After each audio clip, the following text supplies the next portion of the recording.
हाँ तो बच्चों, कैसे हैं आप? आज हम लोग पढ़ेंगे क्षितिज भाग 1 कक्षा 9वीं के लिए जो हिंदी पाठ्य पुस्तक है। और इसी पुस्तक के वस्तुनिष्ठ प्रश्नों को जो हम लोग तैयार कर रहे थे, उसी श्रृंखला में हम आगे बढ़ेंगे। और आज हम चलेंगे पाठ राजेश जोशी का पाठ है ये यहाँ पर। और बच्चे काम पर जा रहे हैं, इस पाठ को हम ध्यान से देखेंगे, है ना।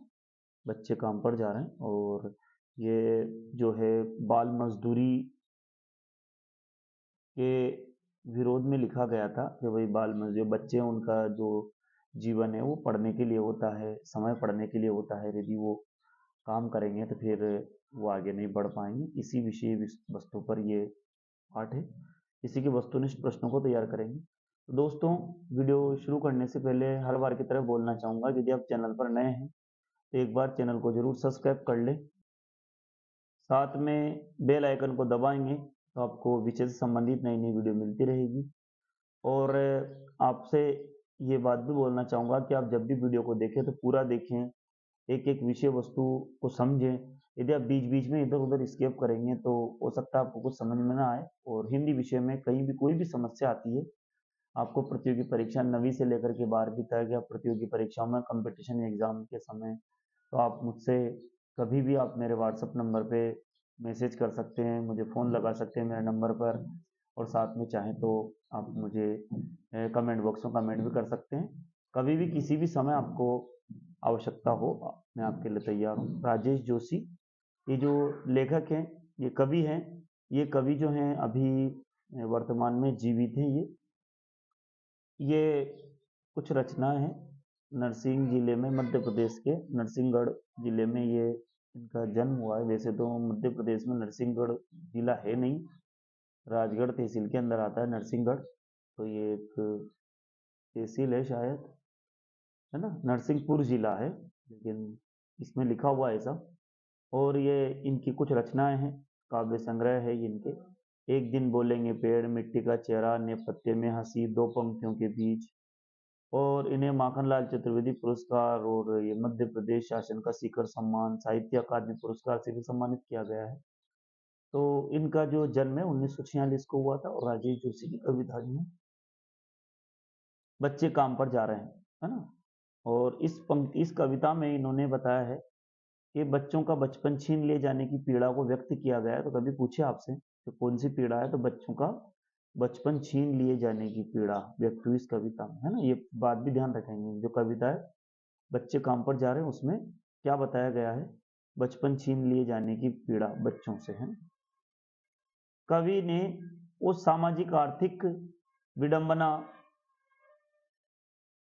की ओर इशारा किया है जिसमें कुछ बच्चे खेल, शिक्षा और जीवन के उमंग से वंचित हो जाते हैं और बहुत कम उम्र में ही वो काम करना शुरू कर देते हैं। और इस वजह से उनकी शिक्षा दीक्षा पूरी नहीं हो पाती। उसी पर ही कवि ने अपनी लेखनी चलाई है। तो ये पाठ है, बच्चे काम पर जा रहे हैं। इसमें एक बात बता दूं, जो अभी हम थोड़ा सा कविता को पढ़ लेंगे, इसमें बहुत सारे छोटे छोटे प्रश्न निकल सकते हैं वस्तुनिष्ठ के रूप में भी और 2 अंक के रूप में। तो मैंने वैसे तो आपके लिए छांट दिए हैं, लेकिन हम इसको भी देखेंगे तो इसमें भी समझ में आपको आएगा, इससे भी हम लोग छांटेंगे। तो अब हम लोग पढ़ेंगे, ये अंतिम पाठ है राजेश जोशी का, जो है बच्चे काम पर जा रहे हैं, ये कविता है। और ये हमारी जो क्षितिज पुस्तक है उसकी अंतिम कविता है ये, है ना। और इसी के साथ हमारी वस्तुनिष्ठ प्रश्नों की श्रृंखला जो है कक्षा 9वीं की वो पूरी हुई।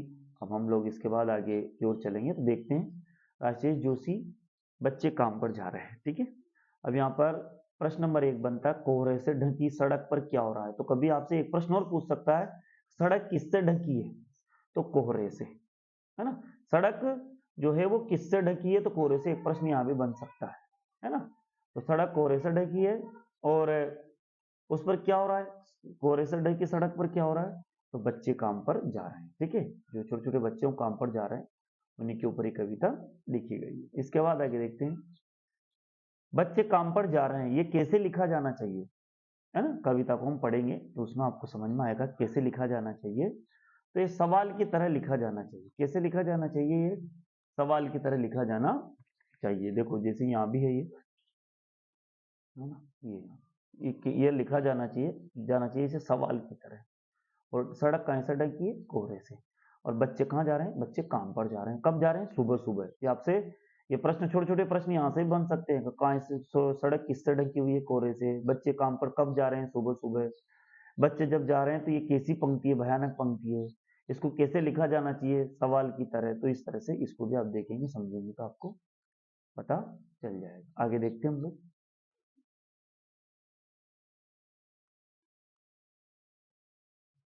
इसके बाद ये रिक्त स्थानों में पूछा जा सकता है, क्या रंग बिरंगी जो को, यानी रंग बिरंगी किसको दीमक ने खा लिया है? तो किताबों ने, किताबों को, है ना। दीमक ने किसको खाया है? तो किताबों को। यहाँ पूछ सकता है, क्या सारे खिलौने के नीचे दब गए? तो सारे खिलौने किसके नीचे दब गए? तो पहाड़ के नीचे दब गए, है ना। इस तरह से प्रश्न पूछा। इसके अलावा और भी यहाँ प्रश्न पूछ सकते हैं। तो भूकंप के नीचे ढह गई है, तो कौन सी इमारतें ढही है? मदरसों के ना, विद्यालय की दीवारें ढह गई, ये भी पूछा जा सकता है ना। सारे मैदान, सारे बगीचे और घरों के आंगन खत्म हो गए, तो क्या खत्म हो गए? एकाएक मैदान, बगीचे और घर के आंगन, है ना। इस तरह से प्रश्न यहाँ भी बन सकते हैं।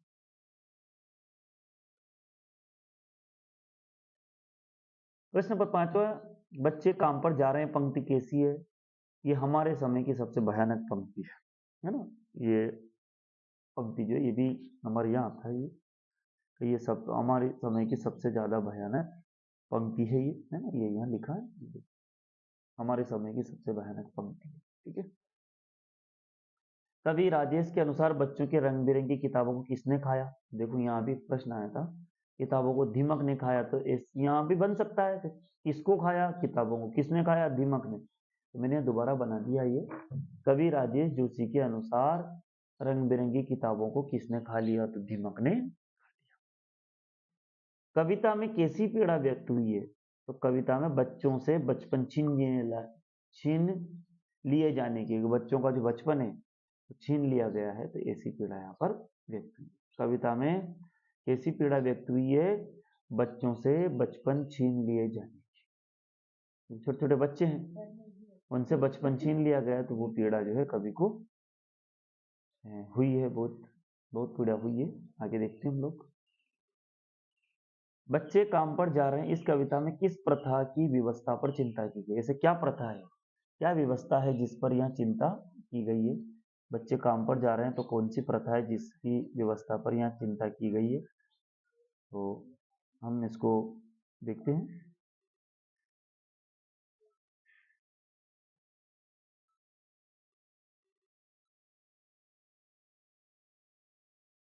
बाल मजदूरी।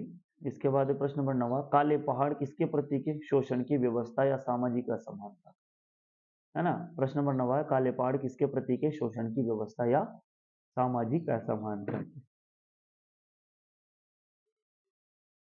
10वां पार्ट है, कविता का मूल उद्देश्य क्या है? तो कविता का मूल उद्देश्य बाल मजदूरी को रोकना। क्या उद्देश्य है कविता का मूल? बाल मजदूरी को रोकना। प्रश्न नंबर 11वां है, बच्चों के काम पर जाने से उनका क्या छीन गया है? या छीन रहा है? क्या छीन रहा है? बच्चे जब काम पे जा रहे थे, क्या छीन रहा है उनका? तो बचपन छीन रहा है, क्योंकि छोटे छोटे बच्चे यदि काम पर जाएंगे तो क्या छीनेगा? बचपन छीनेगा उनका। प्रश्न नंबर 12वां है, बच्चों का काम पर जाना किसके समान है? बच्चों का काम पर जाना किसके समान? एक हादसे के समान है, धरती पर एक हादसे के समान बताया गया है। और इसके बाद बच्चे सुबह सुबह कहाँ जा रहे हैं, है ना। तो बच्चे सुबह सुबह काम पर जा रहे हैं। तो इस तरह से ये प्रश्न हमारे यहाँ से भी बन सकते हैं। इस कविता को थोड़ा पढ़ लेते हैं। जैसे कोहरे से ढकी सड़क पर बच्चे काम पर जा रहे हैं, तो कोहरे से ढकी सड़क पर बच्चे कहाँ जा रहे हैं? काम। सड़क कहाँ से ढकी है? कोहरे से। कब जा रहे हैं? सुबह सुबह। ठीक है। सबसे भयानक पंक्ति हमने यह प्रश्न देख लिया था। इसके अलावा अंतरिक्ष में गिर गई है, तो क्या गिर गई है? सारी गेंद गिर गई है। तो पूछेगा वो, अंतरिक्ष में क्या गिरी? सारी गेंद गिर गई। या सारी गेंदें कहाँ गिर गई? अंतरिक्ष में, है ना। तो इस बात का भी हम लोग ध्यान रखेंगे। और इसके बाद है आगे,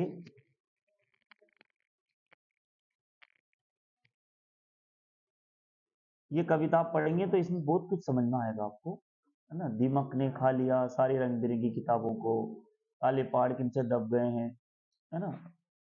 क्या भूकंप से ढह गई है सारी मदरसों की दीवारें और रंग बिरंगी किताबें वो काले पहाड़ के नीचे दब गई। तो वो पूछ सकता है काले पहाड़ के नीचे क्या दबी, रंग बिरंगी सारी रंग बिरंगी किताबें, सारी रंग बिरंगी किताबें कहाँ दबी, काले पहाड़ के नीचे। सारे मैदान, सारे बगीचे और घर के आंगन खत्म हो गए एकाएक। तो इस तरह से कविता के अंदर भी बहुत सारे प्रश्न हमारे बनते हैं, है ना। तो इनको पढ़ेंगे आप तो आपको बहुत अच्छा लगेगा, समझ में आएगा। और ये हमारा अंतिम पाठ था इस पुस्तक का। इसके बाद हम लोग इसके व्याकरण के बिंदुओं को छुएंगे। तो मुझे बहुत अच्छा लगता है आप लोगों की सहायता करना। कभी भी आपको किसी भी विषय में, हिंदी विषय में कभी भी जब भी समस्या हो, आप मुझसे सहायता ले सकते हैं। बहुत अच्छा लगेगा मुझे जब आपका फ़ोन आएगा या आपका मैसेज आएगा या आपका कमेंट आएगा। आप मुझसे कमेंट बॉक्स में कमेंट कर सकते हैं। तो ये आप चाहें तो इसकी स्क्रीनशॉट भी ले सकते हैं यहाँ से।